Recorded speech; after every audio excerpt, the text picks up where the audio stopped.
Ladies and gentlemen, the workers. Papasok pala sa parking lahat yun. Doon ako ng parking dito. May bayad pala yun. Bayad.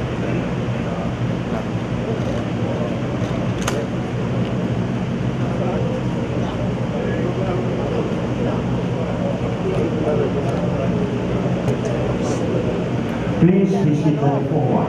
Si Rizal na patayo yung sa gitna. Si Rizal na ba? Walang parking ito.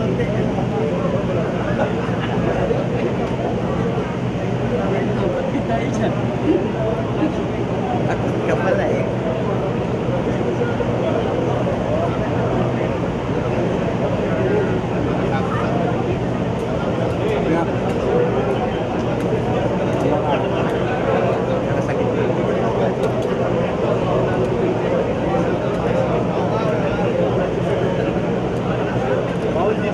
Oh, bawal dyan. Bawal ka kasi. Please visit the forward.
Magsitayo po tayo lahat.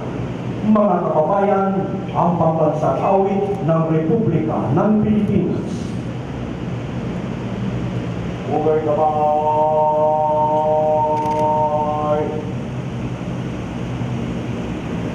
Go! Ugay kamay! Go!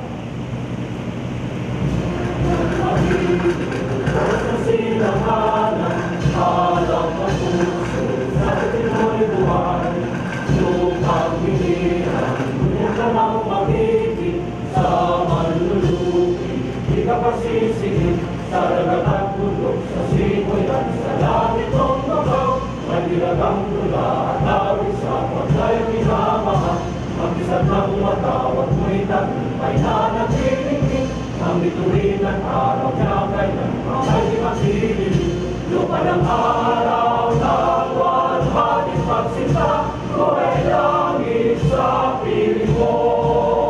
Ang iligaya ng pantay mga api, ang mamatay ng dahil sa'yo. Mga pino, mga may, na!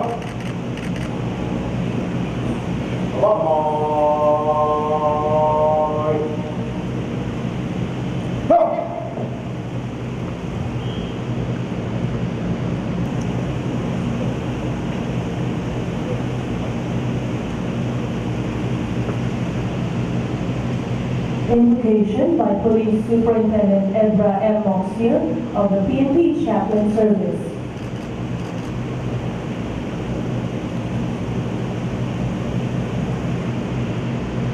This is for the third and witness of Almighty Creator.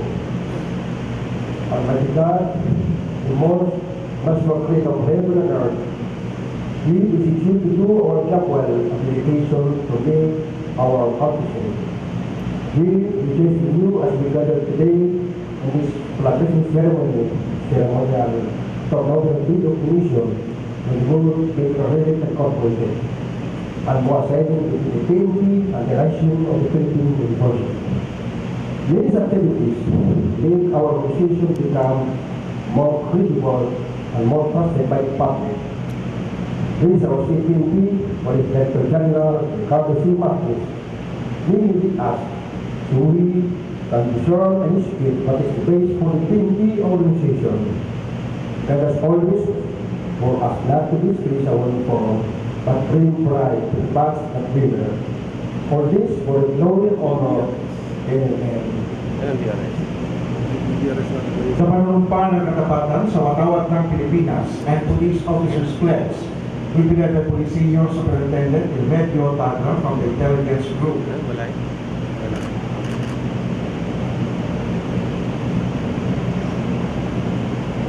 Panunumpa ng katapatan sa watawat ng Pilipinas. Taas na ng kamay! Go! Panginoon, taas na ng kamay. Go! Ako ay Pilipino. Buong katapatan ng lupa. Sa watawat ng Pilipinas. At sa bansang kanyang sinasagisan. Na may dangan. Katarunan at kalayaan. Na pinagkikilos ng sabayanang makaredyos. Mga tao. Makakalikasan at kalikasan.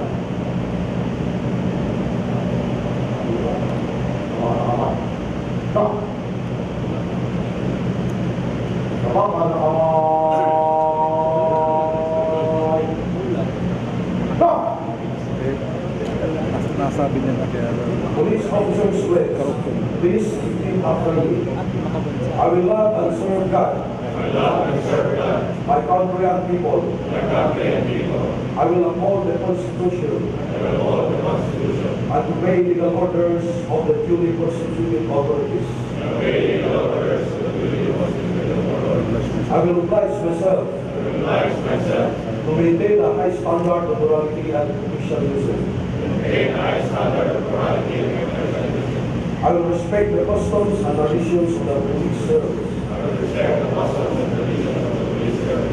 And I will live a decent and virtuous life. To serve as an example to others.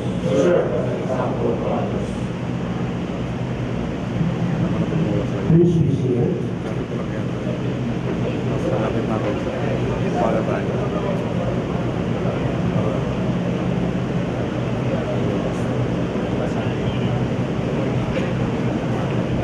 Ladies and gentlemen, good morning. We shall come to the highlights of today's activity. First, we shall have the turnover of documents of the deed of donations to the Philippine National Police.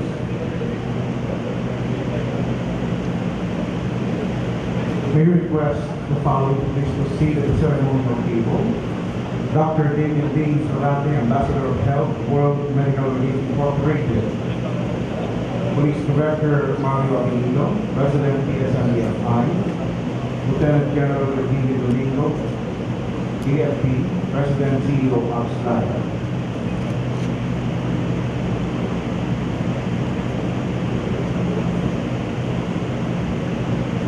And to receive the deed of donation, we request the Chief of the Philippine National Police, Police Director General Ricardo Marquez, who is assisted by Police Director Wilfredo Franco, the Director of Police Relations, and Police Chief Superintendent.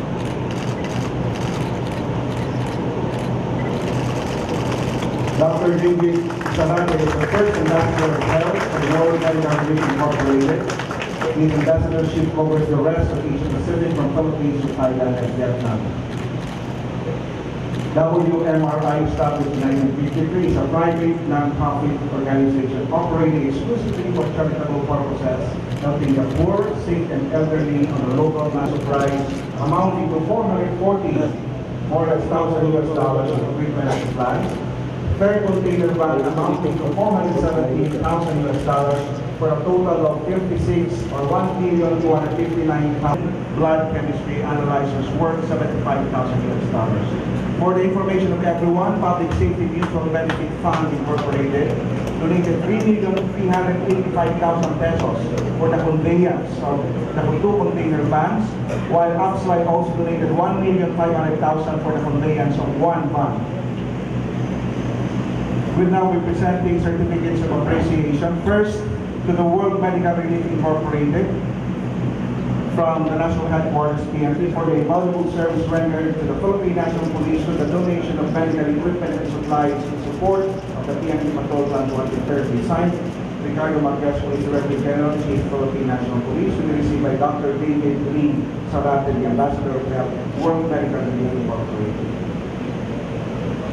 Also, a certificate of appreciation is presented to Armed Forces of the Philippines, Armed Forces and Police Savings Loans Association Incorporated, APSLI, for invaluable service rendered to the Philippine National Police for the donation, to be received by Lieutenant General Virgilio Domingo, President of APSLI.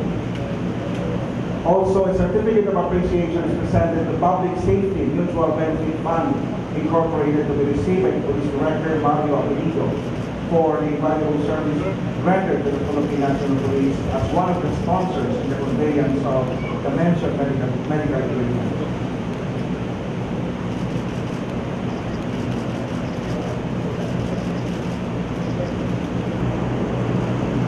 Yan na mga signing. We shall proceed to the MOA signing between the Philippine National Police and the Lyceum of the Philippines University on Postgraduate Studies. And would like to request our following signatory people for this MOA signing. For the Philippine National Police, Police Director General Ricardo Marquez, be witnessed by Police Director Christopher Laksa. And for the Lyceum of the Philippines University, may we request Dr. Conrado Inigo Jr., Vice for Academic Affairs, representing Attorney Roberto Laurel, the President, and as witness, Police Chief Superintendent Diosdado Valeroso, the consultant of the Lyceums of the Philippines University.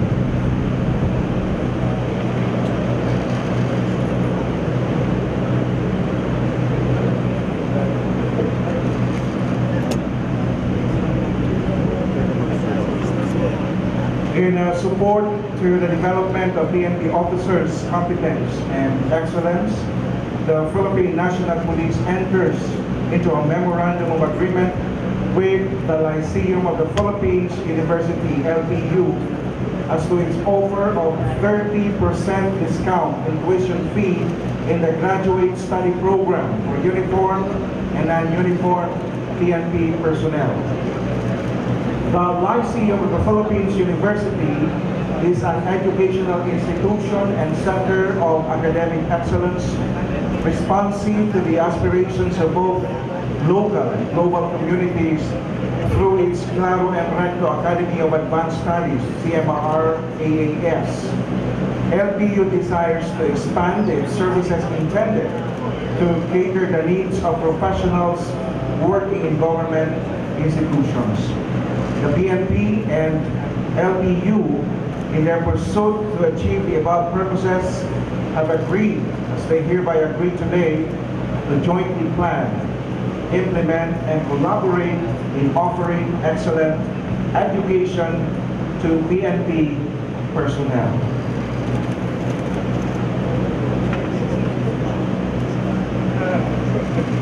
We have just witnessed, ladies and gentlemen, a MOA signing between the PNP and the Lyceum of the Philippines University. Let's give them a big round of applause.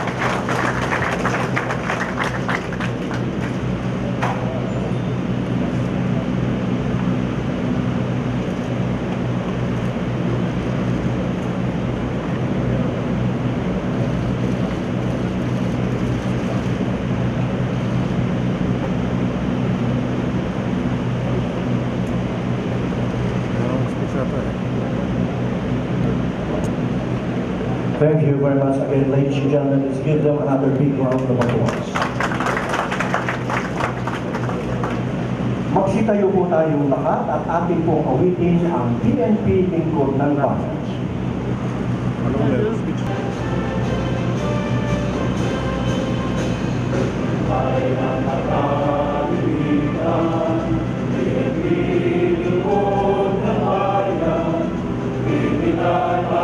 aming kalakapan, mamayan pagtitipura.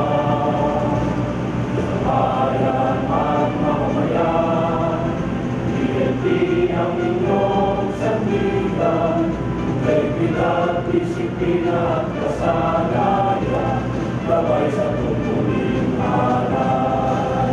Mga Diyos at mga kabayan, mga tao at mga kalikasan, sa buhay aming kalakalan, ihandog ang isang buhay.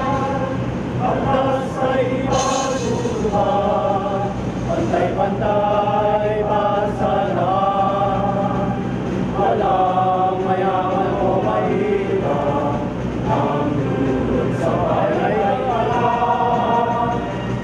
Pinamayan ang luman, kaisan katagayang lahat. Tagay ulan na tunay, kaya ay aming kalupan. Mga Diyos at mga kabayan, mga tao at mga kalikasan, sa buhay aming karapatan, ihandog ang isang buhay. Ihandog ang isang buhay.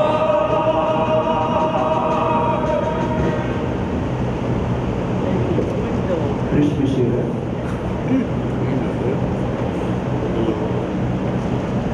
We now request our reviewing officer, Senior Superintendent Emilio Tango, Intelligence Group, to please proceed in front and acknowledge the troops during the passing review.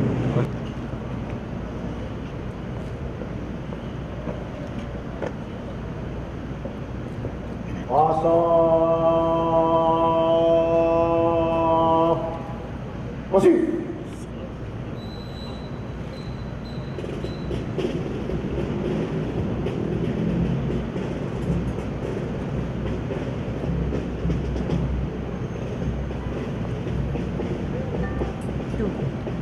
Pumunta mo siya. Baba. Hindi na bababa. Harap sa kanan. Hindi na. Hindi na. Hop! Yo, good.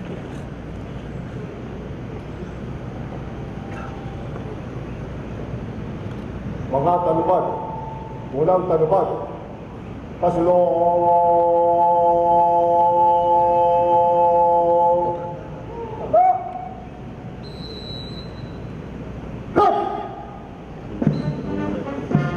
Ladies and gentlemen, once again, good morning. Our participating units in today's parade are Headquarters, Police Security and Protection Group, Finance Service, Police Community Relations Group, Engineering Service, Criminal Investigation and Detection Group, Chaplain Service, Maritime Group, PNP Training Service, Intelligence Group, Logistics Support Service, Anti-Kidnapping Group, Health Service, Highway Patrol Group, Communication and Electronic Service, Civil Security Group, Information Technology and Management Service, PNP Crime Laboratory, Anti-Cybercrime Group, and PNP Retirees and Benefits Administration Service. Our troop commander and staff, Civil Superintendent Abelga, Superintendent Jumbuan, Police Superintendent Lujuan, Superintendent Villar, and Police Superintendent Benedicto. Our 14th National Police Month, led by SP Engineer Cruz. Our first battalion commander and staff, Chief Inspector Amelina, Chief Inspector Tasa, and Chief Inspector Emiliana. Our transport commander, Police Chief Inspector Emilio. Our first platoon, led by Police Senior Inspector Martinez. Our second platoon leader, Police Inspector Nicodime.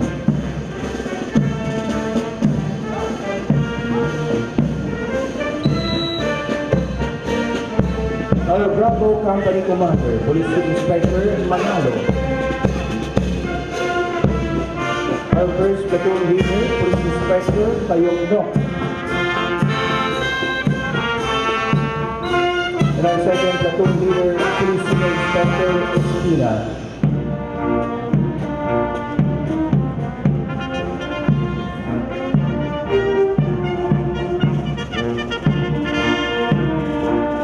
Please all rise for the chorus.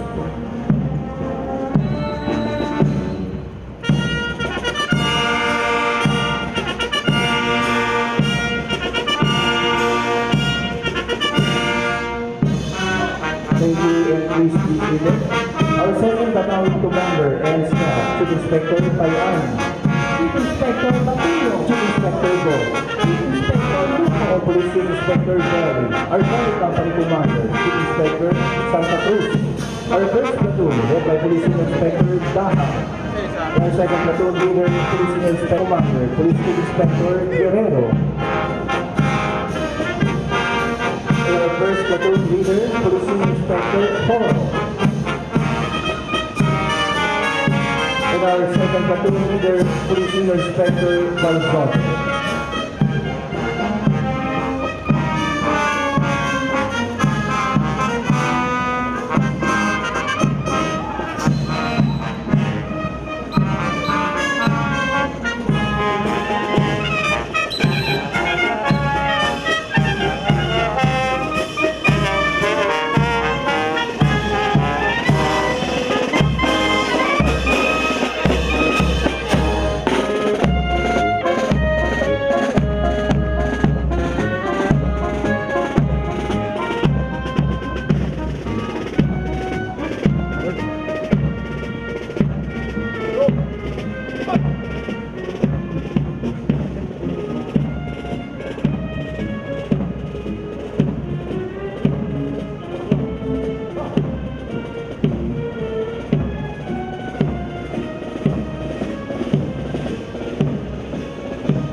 And that concludes, ladies and gentlemen, our ceremony this morning.